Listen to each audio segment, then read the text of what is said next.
નમસ્કાર મારા વાલા ખેડૂત મિત્રો, તો આજના અમારા નવા વિડીયોમાં તમારું સ્વાગત છે।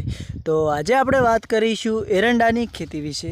તો મારા વાલા ખેડૂત મિત્રો, હું તમને આજે બતાવવાનો છું અમારા એરંડા, અને આજે પછી આપણે આગળ વાત કરીશું। તો એની પહેલાં તો જોઈ લો તમે, આ છે અમારા એરંડાનું વાવેતર। અને વાલા ખેડૂત મિત્રો, તો હવે વાત કરીશું કે આપણા આ એરંડાની અંદર કયા ખાતરનો ઉપયોગ કરવો અને કેવી રીતે કરવો।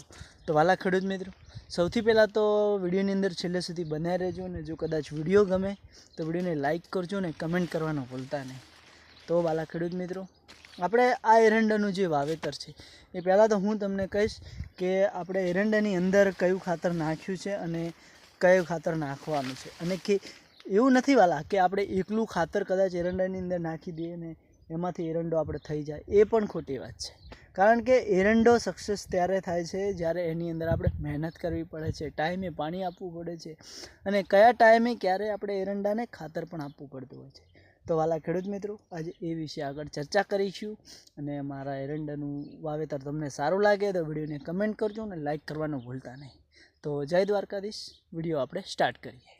તો જુઓ તો કે જેથી મારા વાલા ખેડૂત મિત્રો, આની અંદર તમને માળો પણ જોવા મળી રહી છે, અને વધારે માળો હજુ પણ આવવાની છે। હજુ તો એરંડાને માળો આવવાની સ્ટાર્ટિંગ જ છે વાલા।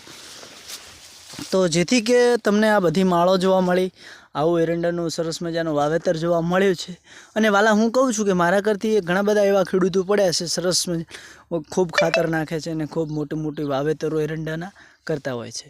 પણ એવું નથી વાલા ખેડૂત મિત્રો કે ખૂબ વાવેતર કર્યા હાટે ને ખૂબ ખાતર નાખ્યા હાટે એરંડો ઢગલો થઈ જાય કરવામાં। એરંડાને ગમે તે આપણી ખેતી હોય છે એની અંદર લિમિટમાં જ ખાતર ને પાણીની જરૂર હોય છે। અતિથી પાણી વધારે આપવાથી, વધારે ખાતર આપવાથી કોઈ એરંડો સારો નથી થતો।